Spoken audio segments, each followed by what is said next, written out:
Before we jump into today's episode, I'm going to ask you a question. Is there something you keep thinking about, something you keep circling that you keep coming back to? Maybe it's a business, a creative project, a career change. Maybe it's just this quiet feeling that there's something more for you, but you can't quite put words to it yet. If that's you, I've created something called the Not Done Yet Spark Review. It's just 5 questions about your midlife dream or desires. And when you answer them, I'll send you a private voice note with what I noticed and what your next step might be. Sometimes we're so close to our own lives that we can't see what's keeping us stuck. And sometimes all it takes is someone listening differently to help you see your next step.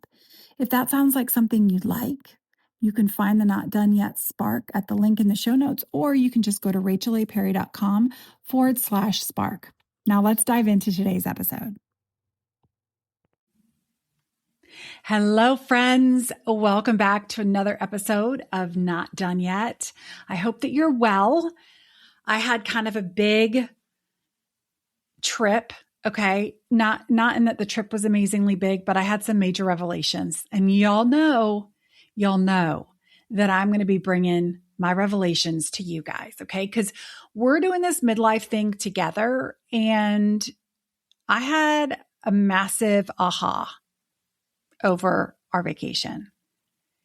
I'm going to start with this.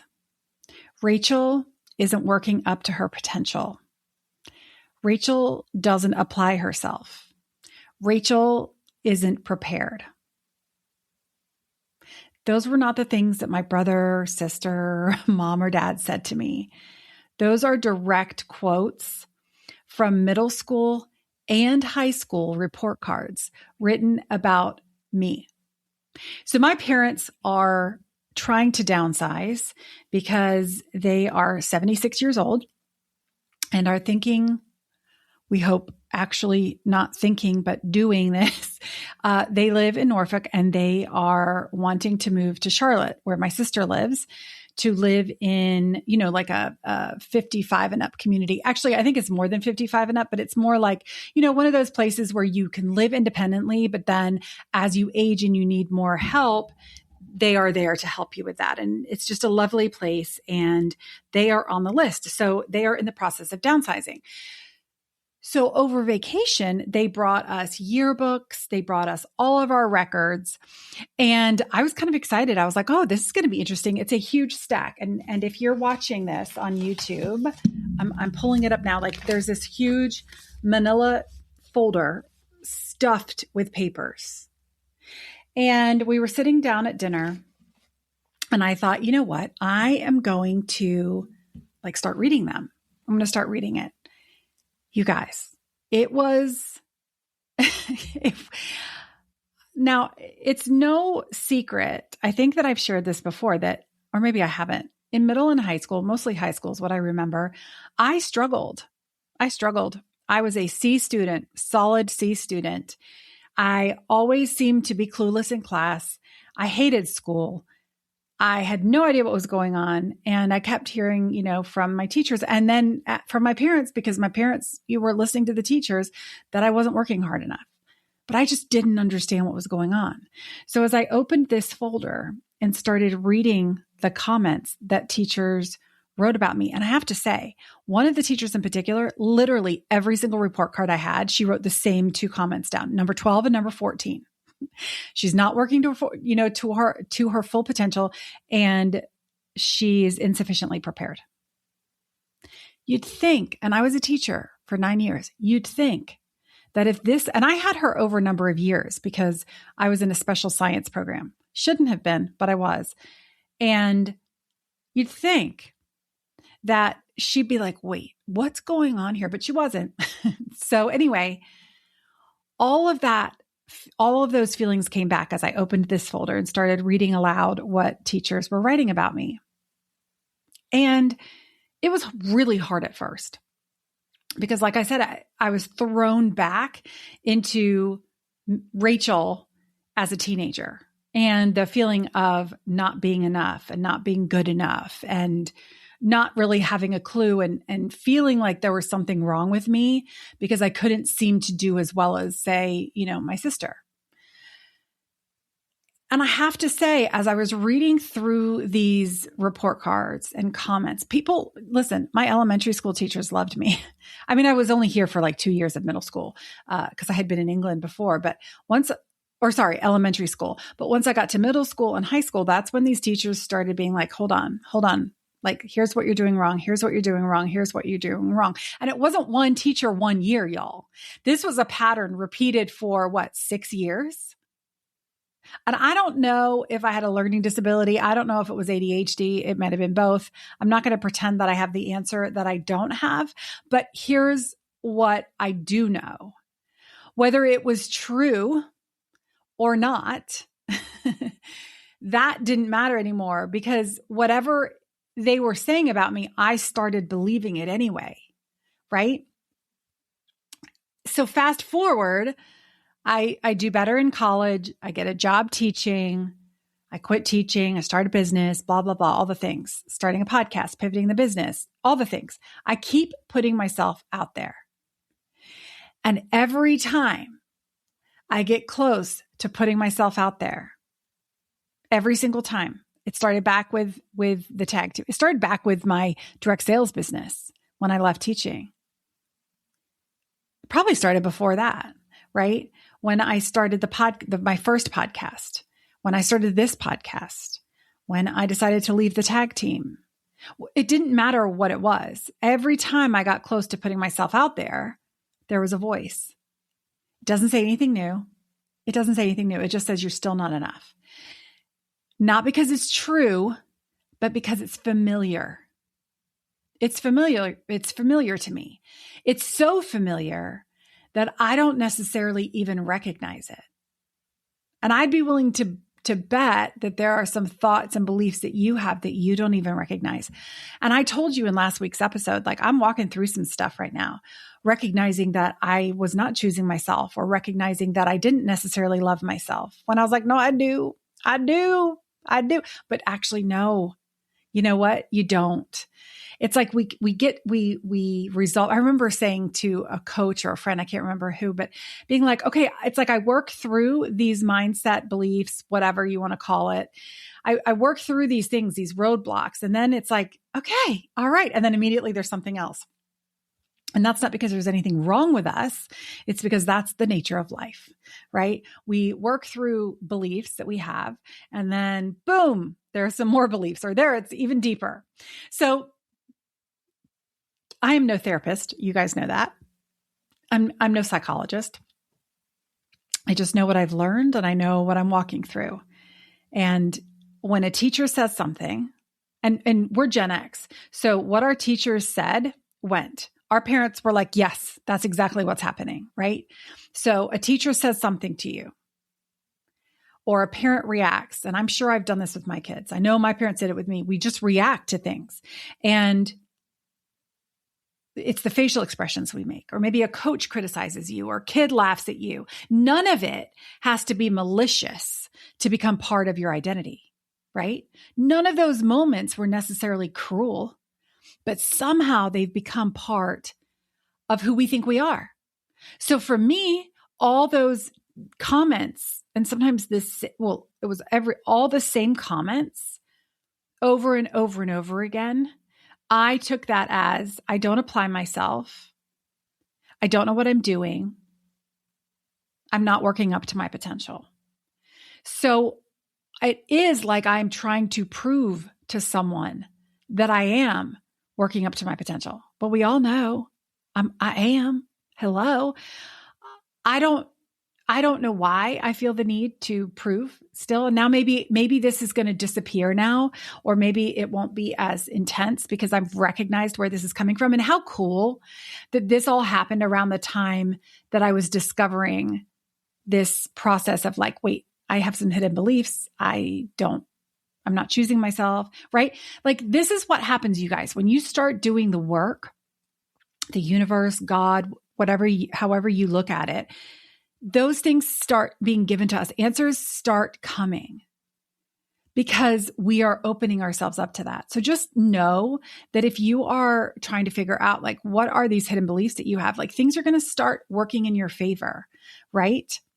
So that's why I think oftentimes if you say something like, I don't know what I want, I don't know what I want right now in midlife. Like maybe you're like, I don't know what's next.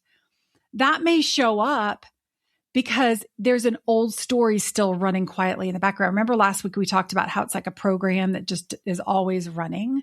It's rarely confusion. And a lot of midlife women will be like, oh, I just don't know. I just don't know. But the reality is it's probably an old story that's still running quietly in the background that's holding you back.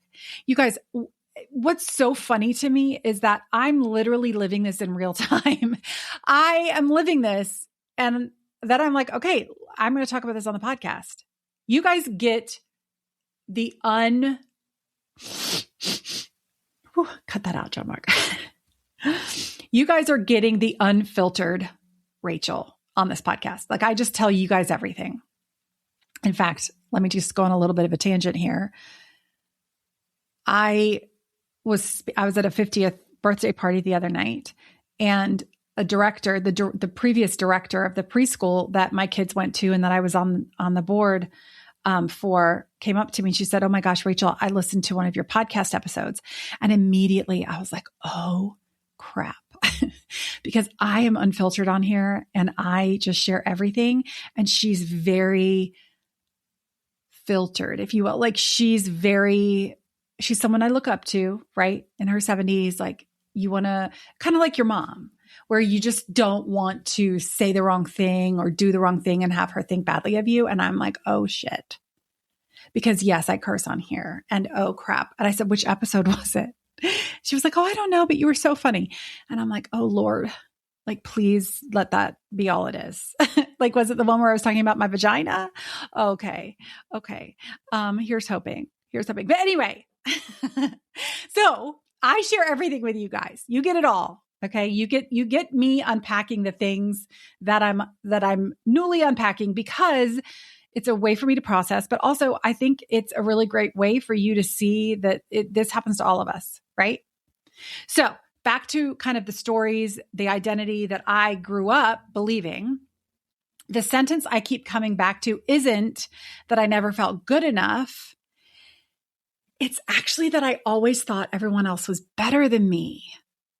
Like if we're going even deeper, like there was always that comparison. And I think as parents, maybe we do that to our kids sometimes.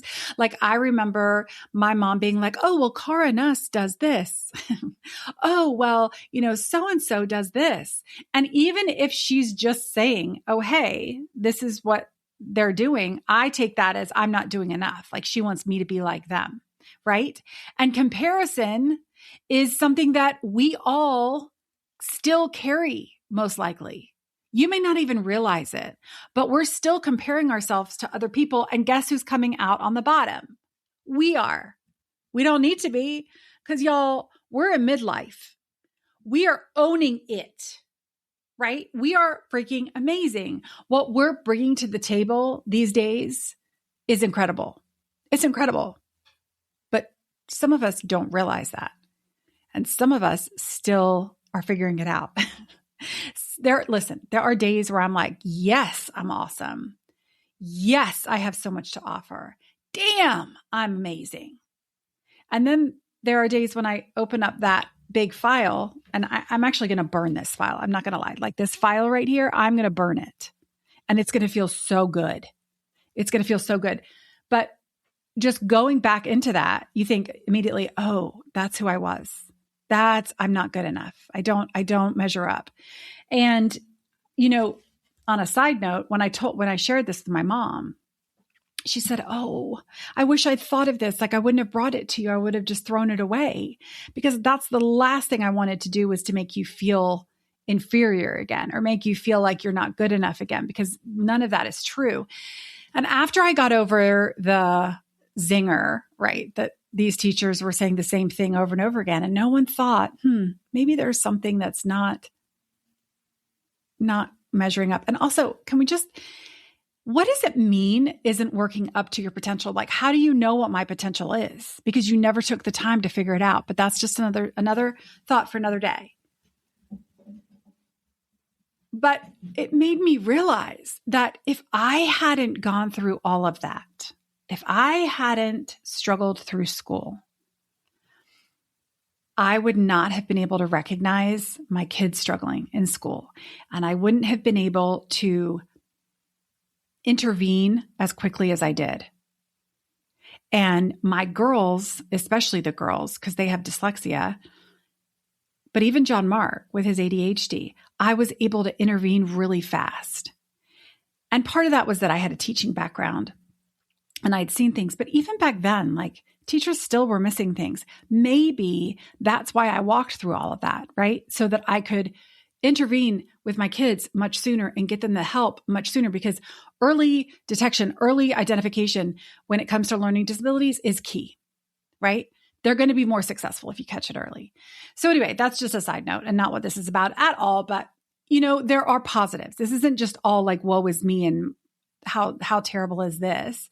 It's like, okay, well, guess what? This is why I sometimes feel the need to prove myself to people, even though I don't even realize that's what I'm trying to do. Maybe this is why it's easy for me to fall into the trap of comparison, because I felt like I was always being compared to other people who were doing better. And now I get to change that story. I get to change that program. I get to turn that program off, start a new one that says, I do have a lot to offer. I am enough. I'm more than enough. And the same goes for you, right? I've spent a lot of years trying to prove those teachers wrong. And I don't know, honestly, if that's finished. Actually, this just occurred to me too. The other day, my strings teacher, my orchestra teacher from middle and high school, was talking to me on Instagram.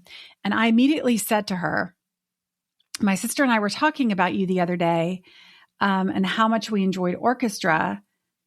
And then I said something like, my sister was definitely the better student, or something like that, because Lindsay was really good at playing the violin. I was always 14th chair, second violins, right? Like I was not great because I didn't practice. Why didn't I practice? Because I wasn't disciplined. Maybe they all go together hand in hand. Anyway, she said, no, that's not true. You were both a delight. So there's also perception, right? Our perception isn't necessarily the truth.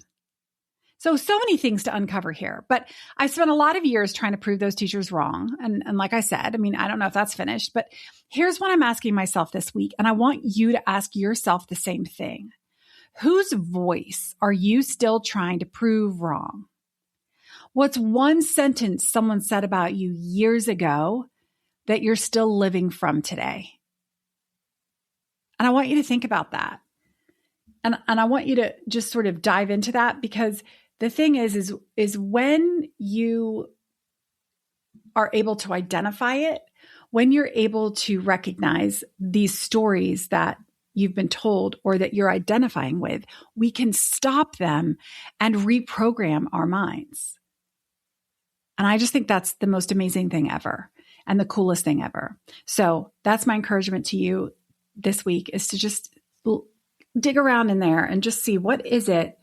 What's one story you've been believing that you've been telling yourself for the past, I don't know how many decades? Does this ever end? I don't know. Does this work ever end? I don't think so. But we are becoming an even better version of ourselves. And that's what midlife is all about. We've got so much to offer, so much to do, y'all. So much to do. Let's get to cracking on that.